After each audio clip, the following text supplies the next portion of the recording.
সপ্তাহমান আগৰ কথা এই ইনসিডেন্টটো সবে পঢ়িছে চাগে বাতৰি কাকতত বা নিউজত দেখিছে নেশনেল ৰিপৰ্টিং হৈ গৈছিলে যে এজন মানুহক যেতিয়া ওদালগুৰি জিলাত তেওঁ দৰব কিনিবলৈ যাওঁতে তেওঁ নাৰ্ছে ক'লে যে আপুনি প্ৰথমতে মাস্ক এখন কিনি আনক তেওঁ তাৰ পিছত মাস্ক এখন নিকিনি তেওঁ বজাৰৰ পৰা এটা মাস্ক লৈ আনিছিলে হস্পিটেললৈ তো তেওঁ মাস্কৰ জেগাত কিয় এটা মাস্ক লৈ আনিব লগা হ'ল হস্পিটেললৈ সেই ইনসিডেন্টটো আসলে এটা ফানি ইনসিডেন্ট হিচাপে ৰিপৰ্টিং কৰা হ'ল কিন্তু তাৰ আৰত এই প্ৰসেছটো মাস্কৰ জেগাত কিয় মাছ আনিব লগা হ'ল সেইটো কোনেও ইমান বুজিবলৈ চেষ্টা নকৰিলে তো মই যেহেতু লিংগুইষ্টিক্সৰ ষ্টুডেণ্ট মই এই প্ৰসেছটো লেংগুৱেজৰ প্ৰসেছটো মই কি হৈ আছে সেই বস্তুটো মই বুজাবলৈ চেষ্টা কৰিম এতিয়া মন কৰিব লগা কথা যে এজন পঢ়া লিখা মানুহৰ কাৰণে মাস্ক আৰু মাছৰ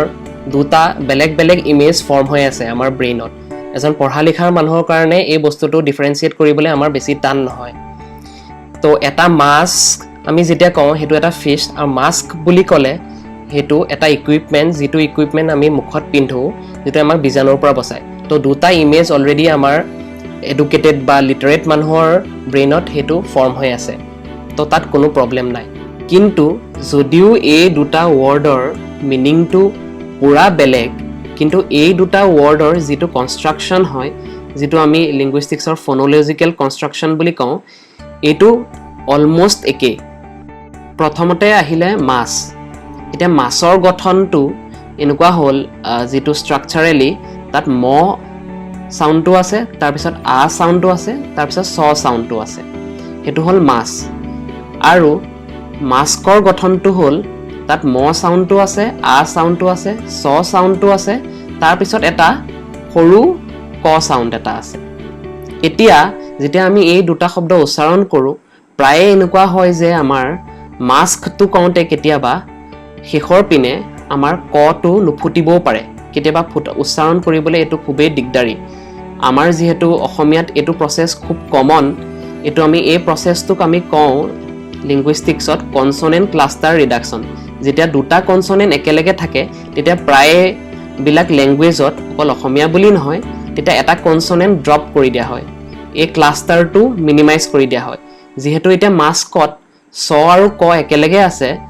উচ্চাৰণ কৰোঁতে কেতিয়াবা এনেকুৱা হ'ব পাৰে যে আমি মাস্কটো মাছ বুলিও উচ্চাৰণ কৰিব পাৰো আৰু হেতু একো ভুল নহয় এটো একদম কমন প্ৰসেছ এটা যেটো সদায় ৰেগুলাৰলি হৈ আছে এতিয়া কনসনেন্ট ক্লাষ্টাৰ ৰিডাকচন মানে কি কনসনেন্ট ক্লাষ্টাৰ ৰিডাকচন একো নহয় এটা সিম্পল প্ৰসেছ হয় য'ত যেতিয়া আমাৰ দুটা কনসনেন্ট সাউন্ড একেলগে থাকে যেনেকে মাস্কত স আৰু ক একেলগে আছে তেতিয়া এটা কনসনেন্ট ওমিট কৰি দিয়া হয় ওয়ান কনসনেন্ট ইজ ওমিটেড মাছ উচ্চাৰণ কৰা হয় কেতিয়াবা মাস্কো উচ্চাৰণ কৰিব পাৰে কিন্তু বহুতৰ এনেকুৱা হয় অসমীয়া স্পিকাৰছৰ বেসিক্যালি আমাৰ লাষ্টত কনসনেন্টটো ড্ৰপ কৰি দিয়া চান্সেস খুবেই বেছি তেতিয়া হে মাস্কটোকে আমি মাছ বুলি উচ্চাৰণ কৰো কেতিয়াবা তো হেতুৱে হৈছে কনসনেন্ট ক্লাষ্টাৰ ৰিডাকচন অসমীয়া ভাষাত অসমীয়া স্পিকাৰছে যেতিয়া কথা কয় তেতিয়া এনেকুৱাই নহয় যে অকল কনসনেন্ট ক্লাষ্টাৰ ৰিডাকচনে হৈ আছে আৰু দুটামান প্ৰসেছৰ মই এক্সাম্পল দিম যেকিটা প্ৰসেছ খুবেই কমন আৰু আমি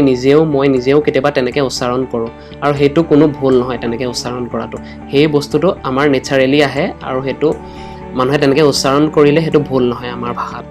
এতিয়া প্ৰথম প্ৰসেছটো যেটো কথা কম হেতু হৈছে মেটাথেসিস মেটাথেসিস মানে হ'ল যেতিয়া আমি এটা সাউন্ড আন এটা সাউন্ডৰ লগত আমি ফলনা কৰি দিও যেনেকে টাস্ক শব্দটো আমি কেতিয়াবা টাস্ক বুলিও কয় এটো বহুত কমন বহুত মানুহে বহুত স্পিকাৰছে এটো কয় মই নিজেও কেতিয়াবা কওঁ টাস্ক টু টাস্ক তাৰ পিছত ৰিস্ক টু ৰিস্ক হেতু হৈছে মেটাথেসিসৰ এক্সাম্পল খলনি হৈ গৈছে ক আৰু স সাউন্ডটো তাহাঁতি নিজৰ প্লেসটো এক্সচেঞ্জ কৰি লৈছে তেনেকে ডিস্ক টু ডিক্স হৈ গৈছে তো এই প্ৰসেছটোকে আমি মেটাথেসিস বুলি কওঁ যেতিয়া exchange of the place of sounds হয় যেতিয়া এটা সাউন্ড ইটো সাউন্ডৰ লগত তাহাঁতৰ প্লেসটো এক্সচেঞ্জ কৰে আৰু আমি উচ্চাৰণটো অলপ আমাৰ বেলেগ হৈ যায় পিছত আৰু এটা প্ৰসেছ খুবেই কমন আমাৰ ল্যাঙ্গুৱেজত আমি যেতিয়া কওঁ এই প্ৰসেছটো হৈছে ইপেন্থেসিসত কি হয়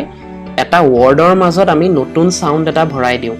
ইজ অফ আৰ্টিকুলেশ্যনৰ কাৰণে আমি সেই ক্লাষ্টাৰটো ৰিডাকশ্যন নকৰি এইবাৰ তাৰ মাজত যেনিবা আৰু এটা ভাৱেল চাউণ্ড বেচিকেলি এটা ভাৱেল চাউণ্ড এটা আমি ভৰাই দিওঁ যেনেকৈ স্কুলটো আমি স্কুল বুলিও কেতিয়াবা বহুতে কয় তেনেকৈ ব্লু টু ব্লু তেনেকৈ বহুত শব্দ আছে যিবিলাক শব্দৰ মাজত আমি এটা ভাৱেল চাউণ্ড এটা সোমোৱাই দিওঁ সেইটোকে আমি এপেণ্থেচিছ বুলি কওঁ ইজ অফ আৰ্টিকুলেশ্যন এতিয়ালৈকে চাগে সকলোৱে বুজি পাইছে আচলতে সেই ওদালগুৰিৰ মানুহজনে কিয় মাস্কৰ জেগাত এটা মাছ আনিবলৈ বাধ্য হৈছিলে আচলতে যেতিয়া সেই নাৰ্ছজনীয়ে তেওঁক ইনষ্ট্ৰাক্ট কৰিছিলে যে আপুনি প্ৰথমতে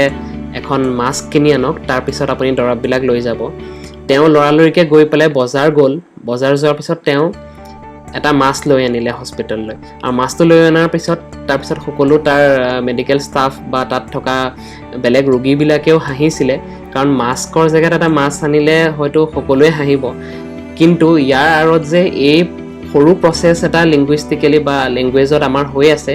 সেইটো আচলতে কোনেও সিমান চাগে নাই ভবা আৰু মই সেইটো ক্লিয়াৰ কৰি দিব লাগে বুলি ভাবিলোঁ আৰু চাগে এতিয়ালৈকে সকলোৱে বুজি পাইছে মই ভাবোঁ এই ইনচিডেণ্টটো মই অকণমান এক্সপ্লেইন কৰিব পাৰিলোঁ কিয় সেই মানুহজনে মাস্কৰ জেগাত এটা মাছ আনিবলৈ বাধ্য হৈছিলে তো ভিডিঅ'টো চোৱাৰ কাৰণে ধন্যবাদ